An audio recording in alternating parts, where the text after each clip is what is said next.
Welcome to Pass the Mic podcast. This is a production of Econoc Studio, and the music is made by Benjamin Schleds. My name is Virginie Glanzer, and I'm your host with a million questions. For those tuning in for the very first time, Pass the Mic podcast is about sharing different perspectives on various topics, not only to help us expand our understanding of the world, but also to explore new ways of looking at it. Welcome, Jean-François, and thank you for being here. Thank you for having me here. Yes. The first time I heard about Holochain, I heard about a mission, which was to give people the freedom to connect. Now, the more I dived into Holochain, the more I realized that in addition to giving people the freedom to connect, Holochain is also giving people the freedom to constrain, which might sound paradoxical. And it's not. As soon as we live in a community or just with someone else, there are constraints, and you can call them compromises, negotiation, fairness, choices. But having the freedom to choose my own constraint sounds very appealing to me. So today we're going to explore a Holochain vegan economy with you, Jean-François, and you'll help us understand how Holochain can empower a compassionate economy model. Now, of course, we're using the vegan lifestyle as an example of Holochain possibilities. And this is going to be a three-part series. Today, our first discussion we will start by busting the vegan myth, and we'll dive into veganism. But before we start this conversation, let me introduce Jean-François Noubel, our speaker.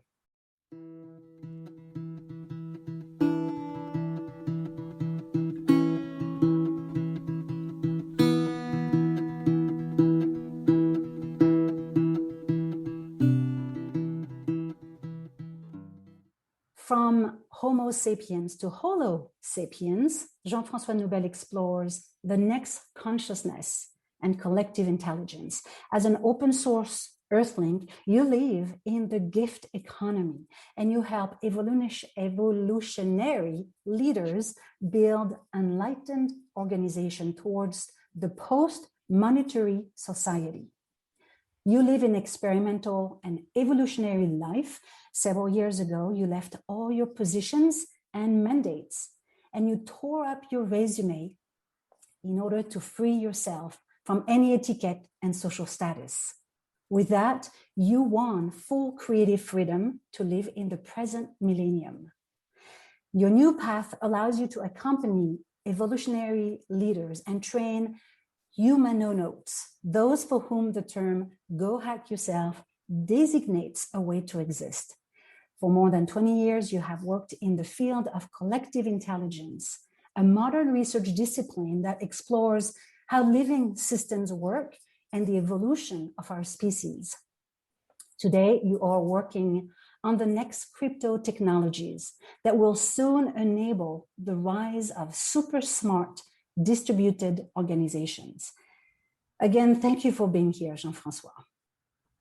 My pleasure. So let's begin and bust the myth. What is veganism and what are we not seeing? So I guess most people understand veganism as some kind of diet, like people not eating animal products. But you cannot reduce that to food. Actually, veganism means that you want to respect sentient beings, beings who have a sensitivity, a self-awareness, who can, raise and educate their kids, who feel pain and joy and emotions, who have their own intelligence. That means you recognize, you acknowledge them, you see in them something like a person. Not in the Walt Disney kind of thing, not trying to make them human, but seeing the person. For instance, if you have a dog or a cat, you see a person. That means a personality. You see a being who has feelings, emotions, its own or his or her own intelligence, and sensitivity, and maybe ways to address life and the sense of self. All those things. So if you understand that what you see in your cat or your dog, and hence the reason why you have such a profound mutual relationship with those beings, why should we consider that you don't have this with a pig, with a cow, with a fish, maybe with other beings that have a very different kind of intelligence? So I think today we could also call veganism sentientism. That means sentience. The fact that you expand your own consciousness to acknowledge, to understand that other forms of consciousness exist around you, other beings, and therefore they deserve equal consideration. So veganism starts with, I would say, a shift in consciousness. The depth of veganism means that your consciousness becomes able to embrace other beings than just humans. Just like, some white Western people declare themselves as the top of evolution and considered, other human beings as inferior because of some kind of ideology that, of course, would give them some advantages. And we can see today the flaws and the horrible things that this ideology, this segregationism has. We operate exactly the same way with non-human beings under some kind of random ideology that, of course, always gives advantage to those who dominate. So veganism or sentientism means exactly that you escape that kind of ideology. You free yourself from this kind of segregation. Now, many people may not start with this kind of expansion of consciousness or expansion of compassion. Some of them may start with more like rationals, like, hey, eating animals destroy the climate because, intensive animal farming destroys the planet. And we have all the possible evidence that it has become the number one factor of destruction on the planet. And so some people may say, I will become vegan because of this. They may not have yet fully connected to the animal world. They go more from, a rational perspective. Some other people may want to do it with for health issues, because now even the most conventional research organizations, like the American Dietetic Association, for instance, and many others, that do say that a vegan diet or a vegetarian diet, including a vegan diet, will give you a better health, including for pregnant women and children. So they become very clear and very explicit about that, and we have all the science on this today. So some people may start with those rationals, but in the end, you can really talk about veganism as a shift in consciousness, as a wider embrace, compassionate embrace of reality. Does that make any sense? That does. What's interesting is I think a lot of people think of vegan as a diet. Mm-hmm. So it's really me choosing what I eat. And there's a lot of rationality and based on our childhood, what we believe to be good or bad food, right? Yes. What you're talking about is shifting this idea of our diet, choosing our diet, to more a relationship question. What kind of relationship do I want to have with animals? Who are they to me? And it's almost like, I think at some point you mentioned about speciesism, this word, species. Once you disconnect yourself with what you think is good for you from a food standpoint, and you can expand the way you look at the world from a different angle, from a relationship angle, I think it makes a big difference. And we know that veganism or being vegan, there's so many paths and different, ways of arriving at a point where you actually consider whether it's health or, being in a community or having parent example. But I think what you're talking about is really more this shift of a relationship, understanding the relationship we want to have with animals, and other living being. I mean, the rat for me, for vegan to arrive as, and it's a journey to become a vegan, especially when you're French and you're being raised with, good food and meat, and, it's really a journey. But I've arrived there because I saw a number of documentaries that were just outraging. And I was like, I don't want to be part of that. And it's just hard when you buy meat, even if it says from a happy cow, is it really, I don't trust brands for that, even the eggs, so I made my mind, but it's been a journey. You mentioned, you used the word compassion. So what is a compassionate economy for you?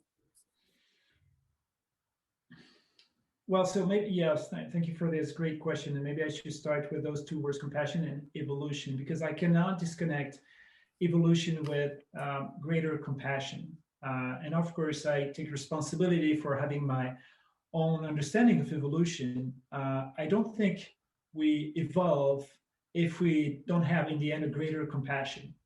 And of course, lots of people talk about evolution either as, having your latest iPhone in your pocket, or biological evolution and all those things. But if we look at, a wider and deeper spectrum of evolution, then we can see an evolution of consciousness, at least on our planet, and very likely in the universe. Like the universe kind of structures itself and creates, new living structures, more and more sophisticated. And it seems we have a relationship between the level of complexity of beings and the societies that those beings do, whether we talk about a society of cell that makes a body, or a society of beings, like ant colonies or human societies. And when they complexify, when the complexity increases, it seems that consciousness also increases. So we can probably see a link between the evolution of consciousness and the evolution of complexity also in this world, like if it captured some level of consciousness, a new level. Now, from an inner experience, I can see for myself, and I guess for other beings that I see, that we evolve when our compassion expands. So what do we call compassion? I would say I become more compassionate when I become able to integrate and to embrace, not just to accept, but to embrace in my consciousness something or someone different than me, the other than me, another idea, another ideology, another being, because this being doesn't look like me, doesn't think like me, does not behave like me, doesn't have the same worldviews as I do, doesn't have the same body, but I become able to connect with that being or with this ideology. It doesn't mean I agree, but for instance, you become more compassionate if you become able to speak with a Nazi person, for instance. It doesn't mean doesn't make you a Nazi person. It doesn't say you agree with Nazi or white supremacist or whoever, but you can start to understand the journey of this person, what happened to this person, what kind of consciousness, what kind of events in this person's life triggered that. And then you become compassionate. You understand, you embrace in a bigger encompassing reality in your inner self. And again, it doesn't mean you agree. It doesn't mean you don't want to do anything about it. I want to fight, supremacism or domination by every means, but I will do it because I understand it, because I have compassion for it, because I understand the people about that. So to me, we've done a great step as human beings when we started to become more and more universal between human beings, like saying, okay, it doesn't matter your skin color, your social origins, your gender, your sexual preferences, and all these things. I consider something in you, regardless of the external differences we have, and I consider we have something in common more than something different. But if you keep on this journey, then you start doing that with non-human beings as well. You have this capacity to connect. It goes in your guts, in your heart. And then you start to understand, okay, we cannot build a society on this earth just between human beings. We cannot keep on this apartheid, just between human beings, and then with the right to enslave, to rape, to kill, to torture, any other forms of life. That just doesn't work if your consciousness keeps expanding. And that means your compassion. Does that make any sense? Absolutely. Yeah. It's interesting how a lot of people are familiar with empathy, this ability to feel what someone else feels. Right. But compassion is really going into the action.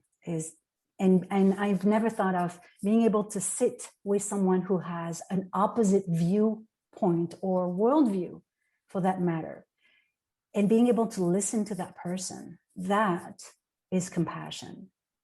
Yeah. Um, Just to finish on that, I believe or have this experience that compassion starts with myself. That means to embrace all the blind spots I have, and why do I feel upset or angry at someone's opinions or behaviors and all these things? Why do I want to react? Why do I want to tell the person something, or even become violent and all those things? So if I don't have compassion for myself, for my own own limitations and belief systems and blind spots and all those things, how can I have compassion for others? So I can also observe that my lack of compassion, my own lack of compassion towards others, I just have to look at myself. What do I dislike in myself? So I can't accept it from others or embrace it from others. So it really goes in all directions in the inner subjective self as well as the outer objective world. It goes together as kind of mirrors, looking at each other's, I believe. It's almost, in a way, that what you're saying is that people who are harming others, deep down, they must be really, really hurt themselves to impose harms on others. In a way, maybe, I don't know. But anyway, yes, it definitely makes sense. So now I want to bring that conversation back to Holochain. And before we started this conversation, I was telling you how much I appreciate the community of Holochain, because I've met people who are taking the time to speak, to listen, versus other communities that may be exciting. Like I was comparing to the VC and tech startups, where everything is exciting, but you're pressurized to go fast. You're afraid that someone will steal your idea, and so there is a lot of competition. With Holochain, the people that I met really took the time, and that's what we're doing today, is to take the time of bringing forth values and idea in order to engage in a conversation where we bring technology for various reasons. So I want to be like the little prince in the book of Antoine de Saint-Exupéry, and I want to ask you this: paint us a picture, make us imagine, what would a vegan holochain economy look like?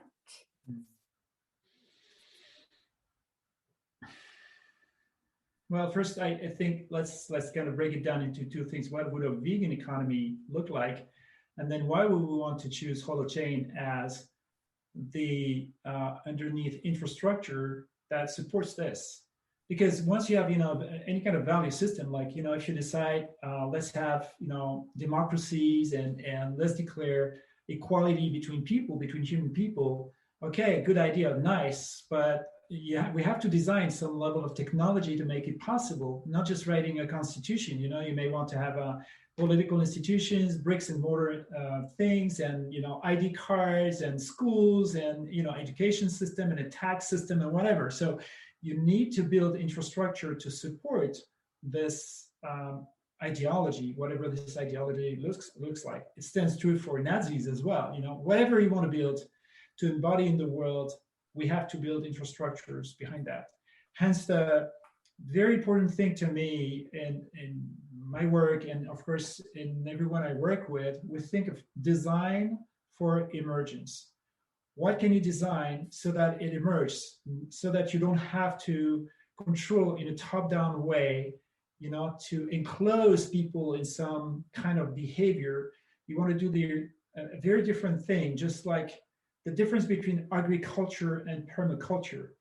In agriculture, you kind of burn down a forest and you will plant, soy or wheat or things like that. So you have a very predictable, enclosed kind of way to look at the world. And you put, that amount of fertilizer, that amount of water, and then you have a very predictable outcome. But if you do permaculture, you think in a very different way. You look at the forces present in the world, like plants want to grow, plants like to make alliances between, or plants or animals like to play together and collaborate in some way. How can we use the existing forces in the world so that it benefits to everyone? Something grows out of its own strength, out of its own nature. So back to veganism. First, I don't think veganism or a compassionate society and economy will happen because we write policies and new laws and all these things, kind of, United Nations way. It just doesn't work. So the question we want to ask ourselves: how can we support the emergence of a culture? How can we make it more attractive to you, to me, to anyone, to go in a vegan economy or a compassionate economy because you want it, because you have an advantage going there. And maybe in the end, you will integrate that deeply. But first, you feel attracted by this. It looks so attractive. And you see more and more people around you wanting to go there. You have more and more conversations around those things. So you don't have someone telling you, what you should do right and what you should do wrong, and all this thing doesn't work this way. So a vegan economy means that what people create as forms of wealth, goods and services and relationships and experience, it operates with more compassion towards themselves and towards all forms of life, all kinds of beings. We do not want to go into something with a line, vegan and non-vegan. It doesn't work. Just like, human rights. You cannot have, human rights on one side and not human rights on the other side. You want to think tropism or a magnet, like you tend to that. You want to go as close as possible as a compassionate life. And sometimes you fail, and sometimes you don't know because, we live in a complex web of interactions. But at least you do your best and you get incentivized to do your best. Today, in the current economy, you don't get incentivized to do your best. You get incentivized to do negative externalities, like, to lower your costs in the scarce currency. That means someone else will pay for the dirty water. Someone else will pay for the low wages that you want to pay to people. Someone else will pay for the poor education that you don't want to pay for. Someone else will pay for whatever you put in the air or the suffering you create around you. That means, negative externalities. You get incentivized all the time for those things. If we think of a compassionate / vegan economy, that means you want to ask yourself this question: how can we incentivize you, me, everyone, to do something good for others? How can you get incentivized for not extracting things or not enslaving other beings? Today, we get incentivized for enslaving other beings all the time. Okay, so a vegan economy means that, the everyday thing that, okay, yes, I do buy products that do not kill animal, enslave them, do some medical tests on them. That means the easy part on that. It also means that I don't buy or participate in any kind of services that also will enslave, kill, torture other forms of life around you, as much as you can, of course. But it doesn't stop here. In a vegan economy, for instance, I'd rather go, have my haircut to, a vegan haircutter or barber, because I'd rather give my wealth, my time, my attention to that kind of person than another person, because we care about values. We already do that in the world. We want to build things with people we share the same values with. So in a vegan economy, we have a web of people kind of mutually recognizing that, themselves as vegan, or whatever they do, it serves the compassionate / vegan economy. It works this way. And all the infrastructures we have, the currencies that we use, the tools that we use help us do that and incentivize those kinds of things. So how would we get incentivized? We have to go very pragmatic here. You see, when people migrate, for instance, from a war zone to, maybe Europe or even French, we have two French people talking here. I don't think they migrate because of just pure ideology. They've run away from war zones or poor areas because they just want to have a decent life. So their move from one place to another happens because they have an immediate advantage for that. And maybe later on, they will embrace the values of that new place. They will internalize that.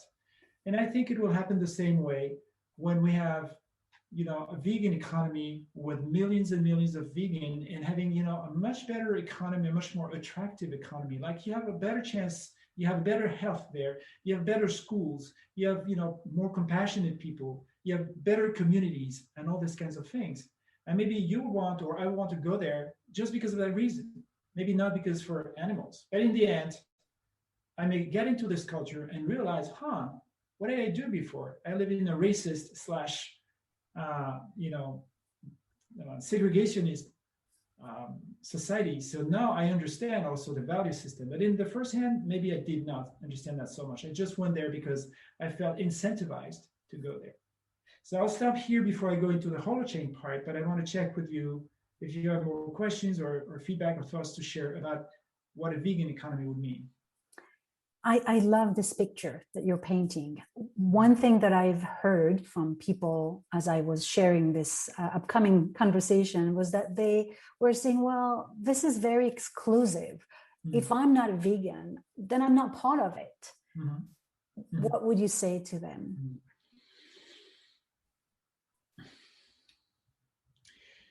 Well, I would say yes and no. Yes, let me take an example.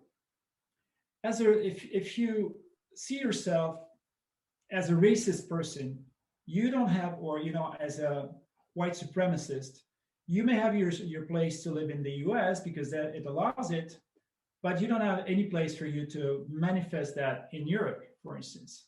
So Europe has made the choice that if you operate as a racist person, that means you have to go out, or you have to change, or get out of here.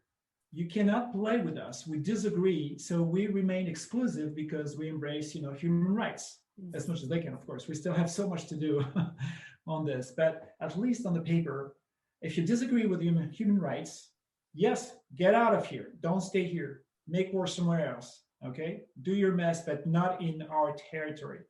So, what most non-vegan people don't understand, you just think, okay, we should have, the choice. But what if we say the same thing for human rights? Yeah, let's live together. Those who want to respect human rights and those who don't. And those who don't, sometimes they do those terrible things that we see sometimes, enslaving others, killing others, torturing them, whatever, exploiting them in whatever ways. We don't say, hey, we have the choice. No, we want to impose those things. So you see, we have a little bit of a conflict here, something not easy, and I think it will go through some level of conflicts. Now, on the other hand, I say yes, inclusivity, because you can't just work with lines. So like vegan and not vegan, you don't have a border. I can't even apply that border to myself. Maybe even if I do my garden in the back and plant my salads, I maybe not respect some other animals who could have used this piece of land for themselves. Maybe I'll kill some snails or, and all these things. And I can say, hey, what about veganism? It doesn't work this way, you see? So we still have to explore, people's journey. You said it, you see it as a journey, going towards something. Mm-hmm. Hence why reputation systems work much better. Like, how, what new steps did you have? You can't ask people to just operate on or thing. It just doesn't work. So as reputation mechanism, peer-to-peer reputation mechanism will certainly work much better and operate as the catalyst for building those more compassionate societies. Now, some people may say, oh, wow, reputation, you mean like China?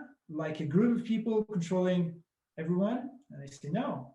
If we have a peer-to-peer distributed emerging thing, which we can talk more about, just like, in small communities, we have reputations among one another, although no one decided which rules we should apply. So, but if the reputation system remains in the hands of the few, like in China, or like in, old ideologies, like, churches and religions have kind of created containers for people from external oppressive infrastructures, then I have a problem with that. But when it becomes a free choice, an emerging peer-to-peer culture built among people, then I feel very attracted about that. And that leads to what kind of technology you want in order to do that. Right. I can definitely see the new generation, and I think it has been exacerbated by COVID. The new generation are going to move to a state or a country that supports their belief and their the culture. More than I was born in the U.S. I'm American. My family lives there. Therefore, I'm going to stay there. I think that we're going to see a lot more choices based on the culture of a place, I think, in the future. So I know that we wanted to keep these conversations short, and tomorrow we'll really dive into Holochain, again, taking the example of vegan Holochain economy, looking at different aspects from a technical or strategic standpoint. But as we come to the end of this first conversation, I'd like to finish this discussion by asking you one last question. The intention for this podcast is to help each of us to become the self-authoring leader of our own lives through meaningful action. This is a time of action and no longer waiting for other people to tell us what to do. So in regards to becoming a vegan, and this is for the curious mind out there, and I know there's a lot, what can we do to take the next step?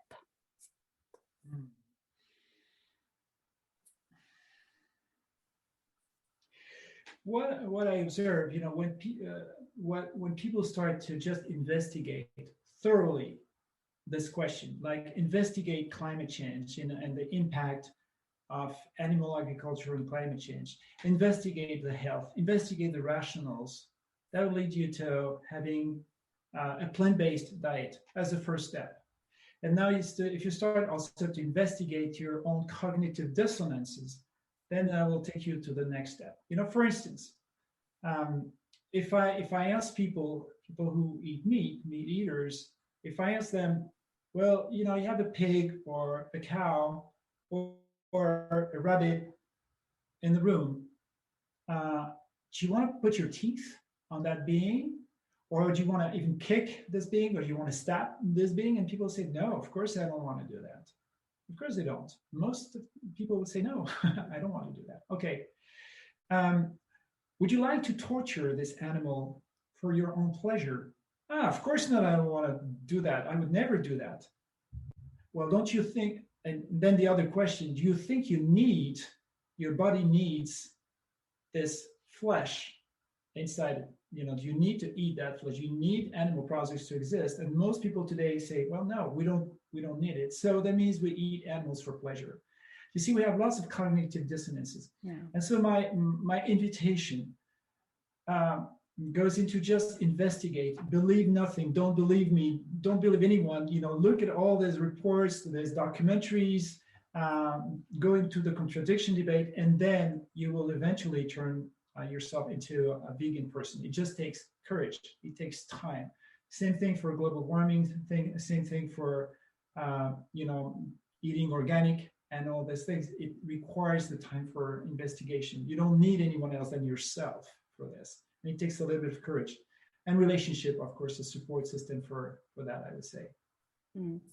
Remind me, cognitive dissonance is when we have conflicting belief or desires, or is it when we have beliefs that are not respected in our behavior? Or is it both? Cognitive dissonance means when you find yourself in the situation, for instance, of saying, I know that I create, lots of pain in this world on one hand, and on the other hand, I keep doing it. And I have all sorts of support system that will, the whole society will support me in this and give me, and the doxa, the general belief, will support me in this. And so I have this kind of cognitive dissonance, because if I just try to use reasoning, if I try to use rationality to explain my behavior, then I'll go into some inner contradictions.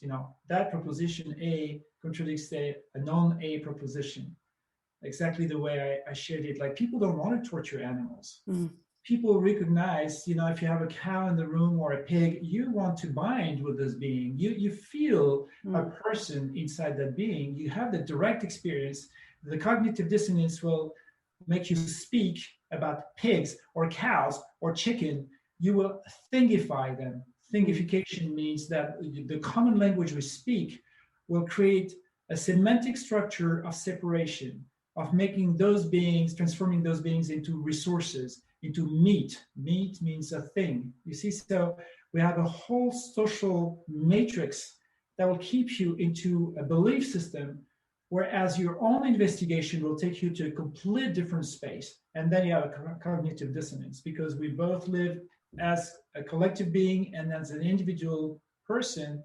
And when those two things don't match, then we suffer. You got to make a choice. Right. So we're constantly being in an opposition to who we are truly. And that can cause, that's causing anxiety. So thank you, Jean-François, for this insightful conversation. We'll be sharing this recording on various podcasts, and we'll write a blog post at the end of the 3 conversation for those who enjoy reading. I guess I will see you tomorrow for the second conversation, again on Holochain, but a little bit more technical, where you painted a picture, and now is the time to talk about the technical aspect. Again, as an example, what would it look like?